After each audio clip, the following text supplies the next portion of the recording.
এখনকার রিভিশন ক্লাসে আমরা মডিফায়ার্স নিয়ে আলোচনা করব। মডিফায়ার্স ইংরেজি দ্বিতীয় পত্রের 6 নম্বরে আসে। এখানে আমি 10টি নিয়ম লিখে রেখেছি। তারপর আমরা বোর্ড কোশ্চেন প্র্যাকটিস করব। বোর্ড কোশ্চেন প্র্যাকটিসের সময় দেখবে 10টি নিয়ম দ্বারাই তোমরা চুটকিতেই মডিফায়ার্স কমপ্লিট করতে পারবে। দেখো এক নম্বর লেখা রয়েছে নাউন। নাউন যখন লেখা থাকবে ওইখানে এরকম ভাবে থাকবে প্রি মডিফাই দা নাউন। প্রশ্নের মধ্যে প্রি মডিফাই নাউন দেওয়া থাকবে। আমাদের এই প্রি মডিফাই নাউনটা কোনো কিছু বোঝার দরকার নেই, আমরা দেখব সেখানে নাউন আছে কিনা। যদি নাউন থাকে তাহলে আমরা অবশ্যই ওই যে শূন্যস্থান থাকবে শূন্যস্থানের মধ্যে একটা অ্যাডজেক্টিভ বসিয়ে দেব। এরপর দেখো দ্বিতীয় নাম্বার লেখা আছে ভার্ব। যদি ভার্ব থাকে অথবা অ্যাডজেক্টিভ থাকে, যদি ভার্ব থাকে অথবা অ্যাডজেক্টিভ থাকে তাহলে অবশ্যই আমরা ওই শূন্যস্থানের মধ্যে অ্যাডভার্ব লিখব। আর অ্যাডভার্ব কেমন হবে? এলয় যুক্ত অ্যাডভার্ব হবে। এরপর দেখো 4 নাম্বার লেখা আছে পার্টিসিপল অথবা প্রেজেন্ট পার্টিসিপল। যদি পার্টিসিপল লেখা থাকে অথবা প্রেজেন্ট পার্টিসিপল লেখা থাকে তোমরা 100% চোখ বন্ধ করে ভার্বের সাথে আইএনজি লাগিয়ে দিবে। এরপর দেখো 5 নাম্বার লেখা আছে পাস্ট পার্টিসিপল। যদি পাস্ট পার্টিসিপল লেখা থাকে অবশ্যই ভার্বের V3 ফর্ম করবে। আমরা ভার্বের ফর্ম জানি তিনটি, V1 V2 আর একটা হলো V3। যদি পাস্ট পার্টিসিপল বলে অবশ্যই আমরা ভার্বের V3 ফর্ম লাগিয়ে দেব। এরপর দেখো 6 নাম্বার লেখা আছে ইনফিনিটিভ। ইনফিনিটিভ যদি থাকে তাহলে এই যে ভার্বের যে বেস ফর্ম রয়েছে এই বেস ফর্মের আগে শুধু টু লাগিয়ে দেব। টু প্লাস ভার্বের বেস ফর্ম হলো ইনফিনিটিভ।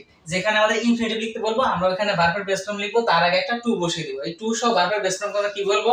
ইনফিনিটিভ। এরপর দেখো 7 নাম্বার লেখা রয়েছে ইন্টেন্সিফায়ার। যদি তোমাদের শূন্যস্থানের পরে ব্র্যাকেটের মধ্যে ইন্টেন্সিফায়ার কথাটি লেখা থাকে 100% সেখানে তোমরা ভেরি লিখে দিবে। আর 8 নম্বরে বলা হয়েছে ডেমনস্ট্রেটিভ। ডেমনস্ট্রেটিভ অর্থ হলো যে এইখানে 4টি 5টি শব্দ লিখে রেখেছি। দেখো দিস দ্যাট দেস দোস সাস, এই 4টি 5টি শব্দ যে কোনো একটি ওই বাক্যের সাথে মিলতেছে ওখানে ওইটা লিখে দিবা।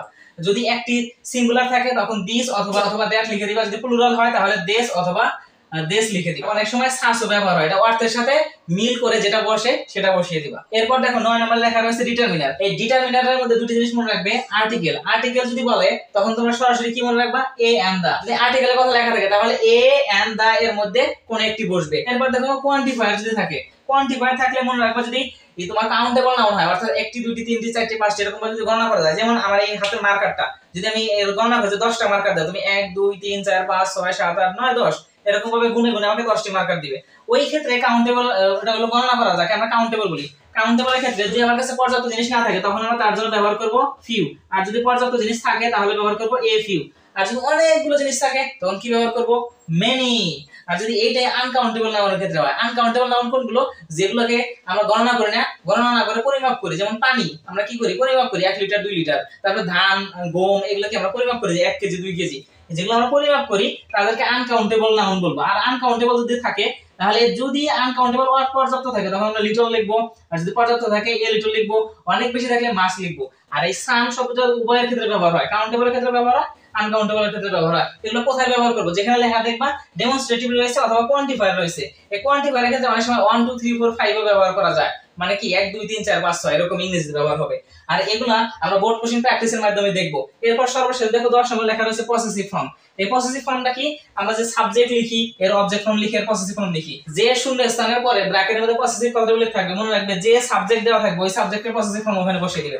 যদি সাবজেক্ট থাকে ওই বাক্যের শুরুতে যদি সাবজেক্ট থাকে আই তাহলে পসেসিভ ফর্মে কি বসাবে? মাই। যদি থাকে উই তখন কি বসাবে? আওয়ার। যদি থাকে ইউ তখন কি বসাবে? ইওর। যদি হি থাকে কি বসাবে? হিজ। আর শি থাকলে কি বসাবে? হার। দে থাকলে কি বসাবে? দেয়ার। ইট থাকলে কি বসাবে? ইটস। এই 10টি নিয়মের মাধ্যমে আমরা মডিফায়ার্স এখন প্র্যাকটিস করব। এখন আমরা দিনাজপুর বোর্ড 2023 সালে কোশ্চেন প্র্যাকটিস করব। যে কোনো কোশ্চেনে আমরা আনসার করি না কেন শুরুতে কি করতে হবে? প্যাসেজটা আমাদের ভালো করে পড়ে নিতে হবে। ওভারঅল একটা ধারণা নিতে হবে যে এই প্যাসেজটা কোন সম্পর্কে বলতেছে। তাহলে আমার যেহেতু এটা পড়া আছে একজন ভালো স্টুডেন্টের কি গুণাগুণ রয়েছে সেই সম্পর্কে প্যাসেজটি রয়েছে। তোমরা ঠিক এরকমই ভাবে পরীক্ষার মধ্যে যে প্যাসেজটি পাবে ওই প্যাসেজটি অবশ্যই ভালো করে পড়ে নিবে। পড়ে নিয়ে একটু বোঝার চেষ্টা করবে যে এই প্যাসেজটা কি সম্পর্কে। যে সম্পর্কে বলবে তোমরা ব্র্যাকেটের মধ্যে যে তথ্যগুলো দ্বারা দিতে বলছে, যে তথ্যগুলো দিতে বলছে ওই তথ্যগুলো ওই রিলেটেড তথ্য দিবা। তাহলে এখানে দেখো শুরুতে বলা রয়েছে and dash student is he who has a good qualities. একজন ভালো স্টুডেন্টের গুড কোয়ালিটিস হয়। এই নাম্বারের পরে ব্র্যাকেটের মধ্যে লেখা রয়েছে প্রি মডিফাই দ্য নাউন। নাউনকে মডিফাই করে কে? এই যে নাউনকে মডিফাই করে অ্যাডজেক্টিভ। তাহলে আমরা এখানে একটা অ্যাডজেক্টিভ লিখবো। অ্যাডজেক্টিভটা লিখবো কিন্তু দেখো শূন্যস্থান আগে কি লেখা রয়েছে? এন্ড লেখা রয়েছে। এন্ড থাকলে আমাদের কি বসাতে হবে? অবশ্যই ভাওয়েল ওয়ালা একটা অ্যাডজেক্টিভ বসাতে হবে। আমরা এখানে কি বসাতে পারি? ইন্টেলিজেন্ট। আই আছে, আই থাকলে ভাওয়েল লেটার তাহলে অ্যান ইন্টেলিজেন্ট হতে পারে, অথবা আইডিয়াল বলতে পারি, আই আছে এখানেও। এরপর দেখো ইউজ কোয়ান্টিফায়ার। পরে আগে পিছে কি আছে এটা আমাদের দেখার দরকার নাই, আমাদের এখানে কোয়ান্টিফায়ার ইউজ করতে বলছে, আমরা কোয়ান্টিফায়ার ইউজ করব। কোয়ান্টিফায়ার কোথায়? এই যে কোয়ান্টিফায়ার, এই যেগুলো ইউজ করব। দেখো কোয়ান্টিফায়ারের মধ্যে এখানে কি বলা রয়েছে যে who has dash good qualities, একজন স্টুডেন্ট যে ভালো আইডিয়াল হয় তার কাছে অনেকগুলা গুণাগুণ থাকে, অনেকগুলা গুণাগুণের জন্য আমরা কি লিখতে পারি মেনি। এরপরে দেখো লেখা রয়েছে হি স্টাডিজ ইজ ড্যাশ, এরপরে বলছে post modify the verb, verb কে মডিফাই করে কে অ্যাডভার্ব, তাহলে এখানে আমরা কি লিখবো এলয় যুক্ত অ্যাডভার্ব। তাহলে হি স্টাডিজ রেগুলারলি, ডেইলি, সে প্রত্যেকদিন পড়াশোনা করে। He knows that the dash duty of the student is to study, সে জানে একজন স্টুডেন্টের প্রধান দায়িত্ব মেইন দায়িত্ব হলো পড়াশোনা করা। তাহলে এখানে কি বসাইতে বলছে শূন্যস্থানের মধ্যে দেখো লেখা, শূন্যস্থানের পরে ব্র্যাকেটে লেখা রয়েছে pre modify the noun, noun K modify করে কে অ্যাডজেক্টিভ, তাহলে আমাদের এখানে অ্যাডজেক্টিভ লিখতে হবে।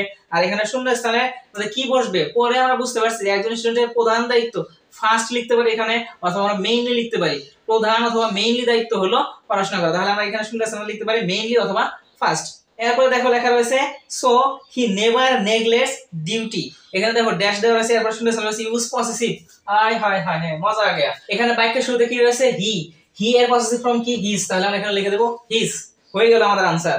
এরপর দেখো লেখা রয়েছে he even makes the proper use of dash moments, এখানে বলছে ডিটারমিনার ইউজ করো, ডিটারমিনার কোথায় এই যে আমাদের ডিটারমিনার, তাহলে এখানে ডিটারমিনার থেকে আমরা কি ইউজ করব, এখানে যে শব্দগুলো রয়েছে এই শব্দগুলো মূলত এখানে বসে না, কারণ কি, কারণ এই শব্দের অর্থের সাথে এখানে এভরি বসে, সে প্রত্যেকটা মোমেন্টেরই সুযোগ সুবিধা নেয়, মানে এমন না যে আমাদের মতো কিছুক্ষণ পড়লাম আর ঠাস করে মোবাইলটা নিয়ে শুয়ে পড়লাম আর রিল স্ক্রল করলাম, সে প্রত্যেকটা মোমেন্ট কি করে ইউটিলাইজ করে স্টাডির জন্য। তাহলে এখানে এভরি মোমেন্ট হবে, এটা কোথা থেকে বুঝলাম আমি, এটা আমাদের অর্থের সাথে মিল করে, প্যাসেজ যে রয়েছে প্যাসেজের অর্থের সাথে মিল করে আমাদের লিখতে হবে, দুই একটা এরকম থাকতে পারে তোমরা অ্যাডজাস্ট করে অর্থের সাথে মিল করে যেটা হবে সেটা লিখবা। এরপর দেখা লেখা রয়েছে সবুজ, এরপর কমা দেওয়া রয়েছে, তারপর রয়েছে of our class is an example of a good student, এখানে শূন্যস্থানের পরে ব্র্যাকেটে লেখা রয়েছে post modify the noun with an appositive, আগে একটু গোল্লাই যাক, আমাদের এখানে কি লেখা রয়েছে অ্যাপোজিটিভ, ও আচ্ছা অ্যাপোজিটিভ তোমাদের শেখানো হয় না। অ্যাপোজিটিভ হলো যখন একটা সাবজেক্ট থাকবে, সাবজেক্টের পর যখন কমা থাকবে, এরপর একটা শূন্যস্থান থাকবে, এরপর একটা কমা থাকবে, এই মাঝখানে যেটা বসবে এটাকে বলা হয় অ্যাপোজিটিভ। আর এই জায়গায় কি বসবে